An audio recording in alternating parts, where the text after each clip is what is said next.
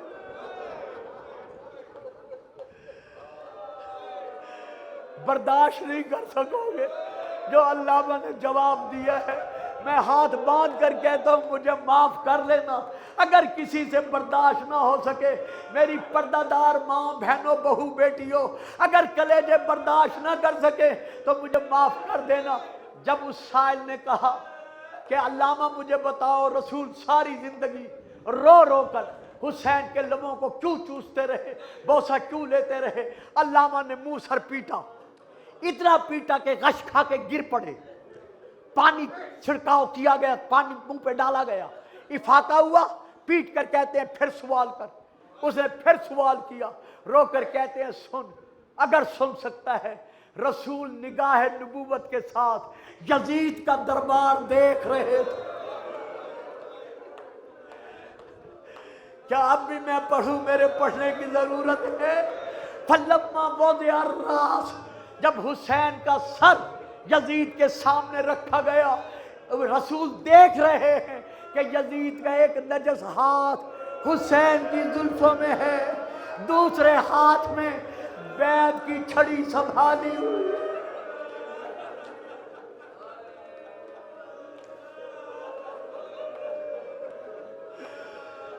حسین کے لبوں پر جو خاک اور خون میں ڈوبے ہوئے ہیں، رسول دیکھ رہے ہیں کہ اس نے اتنے زور سے چھڑی ماری حتیٰ کہ اسے رت سنایا ہو کہ کچھ اس کے دانت حسین کے دانت۔ اب اگلا فقرہ میں نہیں پڑھ سکتا، علامہ نے اتنا پڑھا تھا کہ مجمع منہ سر پیٹنے لگا۔ اب میں ہاتھ باندھ کر اپنے مجمع سے پوچھتا ہوں کہ جب یزید حسین کے لبوں پر چھڑی برسا رہا تھا، مجھے اتنا بتاؤ غریب کی بہنیں کہاں تھی؟ غریب کی بیٹیاں کہاں تھی؟ غریب کی سکینہ کہاں تھی جو رو رو کر کہہ رہی تھی ہائے میرے غریب کربلا بابا؟